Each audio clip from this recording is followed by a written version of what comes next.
ثم ينبئكم بما كنتم تعملون، پھر وہ تمہیں تمہارے اعمال کی خبر دے گا، جو کچھ بھی تم کرتے رہو نا اس میں سے ہر ایک ایک عمل کی تمہیں بتائے گا تم کیا کیا کرتے رہو۔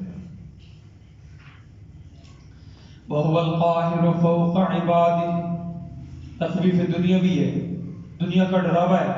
وَهُوَ الْقَاهِرُ، وہی غالب ہے، فوق عبادہ، اپنے بندوں پر، اسی کی حکومت ہے، اسی کا قبضہ ہے، اسی کا تسلط ہے، کوئی اس کے قبضے سے باہر کوئی بھی نہیں ہے۔ وَيُرْسِلُ عَلَيْكُمْ حَفَظًا، اور وہ بھیجتا ہے تم پر نگہبان، کرامن کاتبین، نگہبان ہے کہ نہیں؟ نگران تمہارے ساتھ موجود ہیں اور تمہاری نگرانی کر رہے ہیں، جو کچھ بھی کر رہے ہو، تنہائی میں کر رہے ہو، چھپ کر کر رہے ہو، کس سے چھپ کر کر رہے ہو؟ ابے سے، اماں سے، بیوی سے، بھائی سے، بیٹے سے، بیٹی سے، بہن سے، دوست احباب سے، نہیں سب کے ساتھ کس کس کو چھپ رہے ہو؟ چھپ جاؤ، چھپ جاؤ، کس سے چھپو گے؟ فرشتوں سے چھپ سکتے ہو؟ تمہارے ساتھ 24 گھنٹے ہر وقت تمہارے ساتھ موجود ہیں، نظر آ رہے؟ کس سے چھپ سکتے ہو؟ اللہ سے چھپ سکتے ہو؟ انکا کنت بنا بصیرا، حضرت موسیٰ علیہ السلام نے فرمایا انکا کنت بنا بصیرا، بے شک تو ہی ہمیں خوب دیکھنے والا ہے۔ سورۃ طٰہٰ کے اندر ہے،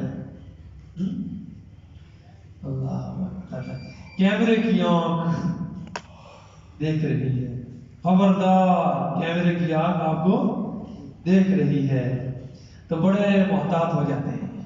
یو آر بینگ سین، تم دیکھے جا رہے ہو، یو آر بینگ سین۔ اور کبھی اللہ کے بارے میں بھی یہ خیال آیا کہ you I am being seen, میں دیکھا جا رہا ہوں کہ اللہ مجھے دیکھ رہا ہے؟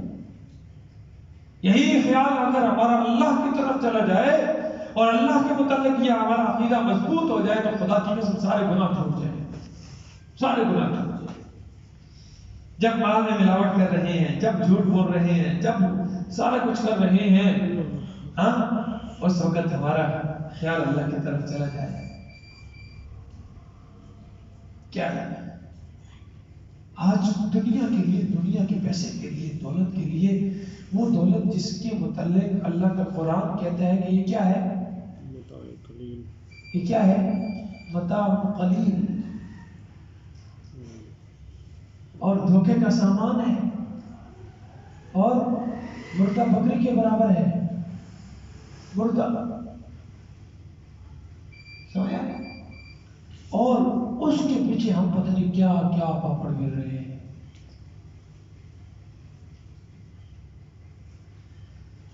اللہ اکبر، اللہ اکبر۔ وَيُرْسِلُ عَلَيْكُمْ حَفَظًا، میرے عزیز ساتھیوں، بزرگوں، یہ جو اللہ کا فرمان ہے یُرْسِلُ عَلَيْكُمْ حَفَظًا، وہ تم پر بھیجتا ہے کن کو؟ نگہبانوں کو۔ تمہاری نگہبانی ہو رہی ہے حَتَّى إِذَا جَاءَ أَحَدَكُمُ الْمَوْتُ، یہاں تک کہ جب تم میں سے کسی ایک پر موت آ جاتی ہے نا، تَوَفَّتْهُ رُسُلُنَا، تو ہمارے بھیجے ہوئے فرستادہ وہ پورا پورا اس کو کیا کر لیتے ہیں؟ لے لیتے ہیں۔ وَهُمْ لَا يُفَرِّطُونَ، اور وہ ذرہ برابر بھی کمی نہیں کرتے، ذرہ برابر بھی کمی نہیں کرتے۔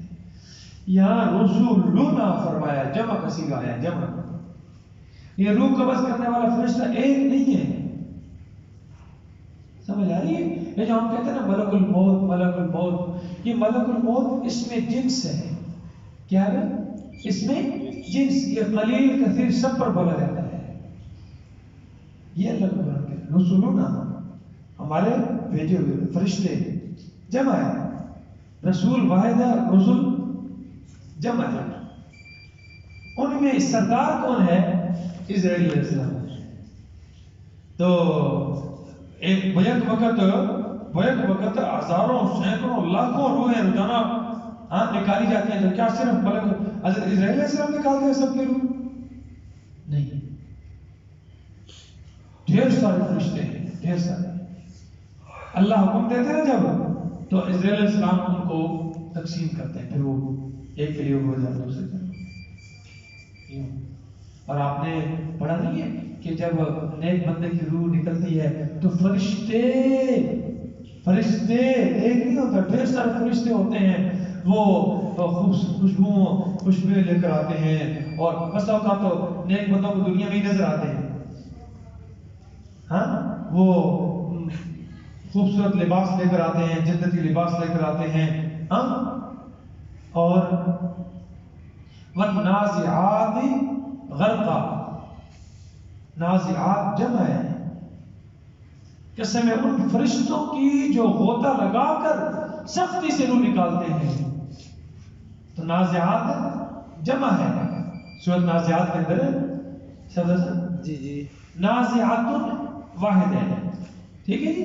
اور نازعات، اب آپ لوگ تو چونکہ تھوڑی سی گرامر پڑھ لی ہے نا جی، اسم فاعل پڑھا ہے نا، نازعات نازعاتان نازعات جمع کسی ہے، ناشطات سابحات السابحات سبحا. ٹھیک، تو یہ بہت سارے فرشتے ہیں، بہت سارے فرشتے ہیں. اللہ اکبر. وهم لا يفعلون ثم ردوا الى اللہ، پھر انہیں لوٹایا جاتا ہے، پہنچایا جاتا ہے کس کے پاس؟ اللہ کے پاس. مولاہم الحق، جو ان کا سچا مولا ہے، سچا کارساز ہے. مولا کیا معنی کیا یہاں پر؟ کارساز. مولاہم الحق، جو ان کا سچا مولا ہے، جو ان کا سچا کارساز ہے، اس کی طرف ان کو لٹایا جاتا ہے، پہنچایا جاتا ہے. اللہ سنتے ہو؟ اللہ پوچھ رہے ہیں، اللہ سنتے ہو؟ خبردار، لہ الحکم، اسی کے لیے ہے حکم، اسی کا ہے. وہ اسرع الحاسبین، اور وہ جلد حساب لینے والوں میں سے سب سے جلدی وہ حساب لینے والا ہے، عنقریب آنے والا ہے، عنقریب. اور کوئی کمی کوتاہی، ظلم اور زیادتی نہیں ہوئے. ولا یظلمون فتیلا، دھاگے برابر بھی ظلم نہیں ہوتا. فتیل کسے کہتے ہیں پتہ ہے؟ کھجور کی گٹھلی میں جو دھاگا سے نہیں ہوتا اوپر، اس کو فتیل کہتے ہیں. اچھا، اس کا کوئی فائدہ ہے؟ وہ کتنے دیر لکھتا ہے؟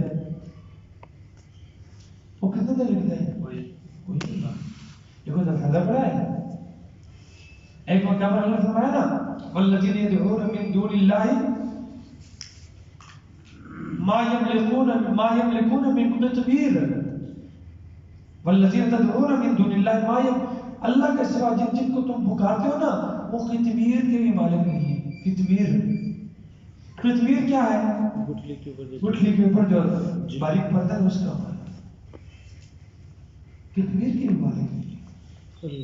اچھا، یہ قطمیر کتنے کا بکے گا؟ آپ کروڑوں اربوں کھجوروں کے اوپر سے گٹھلی کے اوپر سے پردے اٹھا لیں، کتنے کے بکیں گے؟ اس کی کوئی قیمت نہیں ہے. لیکن اس کا بڑا فائدہ ہے. فائدہ کیا ہے؟ وہ کھجور کی کھٹاس کو، گٹھلی کی کھٹاس کو مٹھاس نہیں آئے گی، مٹھاس کو کھٹاس نہیں آ رہی تھی. اچھا، یہ کیوں کا فرمایا ہے؟ یہ اللہ سمجھانا چاہتے ہیں، اللہ نے مثال دے کر سمجھایا ہے. یہ جو گٹھلی ہے نا، گٹھلی یہ ہے میت، اور اس کے اوپر جو پردہ ہے نا، یہ ہے میت کی کفن. اللہ کے سوا جن کو تم پکارتے نا، وہ اپنے کفن کے بھی مالک نہیں ہیں. کفن چور کا ہاتھ نہیں کاٹا جاتا. علماء سے جا کے پوچھ لیں. صدر صاحب جی جاگتے پہ جی جی کیا ہے؟ کفن چور کا ہاتھ کیوں نہیں کاٹا جاتا؟ کیوں نہیں کاٹا جاتا؟ اس وجہ سے نہیں کاٹا جاتا. چوری کہتے ہیں کہ مال محفوظ کو خفیتاً نکال لینا. کسی کے مال محفوظ کو خفیتاً نکال لینا، اس کو چوری کہتے ہیں. اور نباش کہتے ہیں عربی میں کفن چور کو، نباش کا ہاتھ نہیں کاٹا جائے گا. اگر چور پکڑا گیا نا کفن چوری کرتے ہوئے، اس کا ہاتھ نہیں کاٹا جائے گا. کیوں نہیں کاٹا جائے گا؟ وہاں سارے فقہاء نے لکھا ہے اور ساری مسلک کی کتابوں میں وہی پڑھی جاتی ہیں کہ کفن چور کا ہاتھ اس لیے نہیں کاٹا جاتا کہ میت کفن کی مالک نہیں ہوتی، اور جو اپنے کفن کا مالک نہیں ہے وہ تمہیں اور مجھے کیا دے گا؟ جس کے اپنا کفن اس کے قبضے میں نہیں ہے، وہ اپنے آپ سے کفن کو نہیں روک سکتا ہے. اگر وہ زندہ ہے اور وہ سنتا ہے اور سارا کچھ کرتا ہے تو کفن کیوں کی سنبھالا اس نے اپنا کفن؟ جو میں جاگ رہا ہوں اور دیکھ بھی رہا ہوں تو میں اپنی قمیض اتارنے دوں گا؟ یہ جگہ سے نکالنے دوں گا؟ ہاں میری آنکھ لگ گئی ہے تو نکال لیا اس نے. یہ تراش کے دھوکہ دے کر کسی طریقے سے بھی غفلت جب میری تھوڑی سی بھی، ہاں. لیکن اگر وہ میت جو ہے وہ ہماری پکاریں سنتا ہے اور جانتا ہے وہ اوپر کون آیا ہے کون نہیں آیا، تو پھر کفن کیوں نہیں اپنا روکا اس نے؟ کفن چور کا ہاتھ نہیں کاٹا جاتا، اسی لیے نہیں کاٹا جاتا کہ وہ اپنے کفن کا مالک، اور وہ اللہ جو ساری کائنات کا کیا ہے؟ مالک ہے. اس کو چھوڑ کر اس کے در پر جائیں جو کسی چیز کا بھی مالک نہ ہو، اس سے بڑا بے وقوف ہو سکتے؟ اللہ کا سب کو قرآن و سنت کو سمجھ کر اس کے مطابق اپنی زندگی گزارنے کی توفیق عطا فرمائے.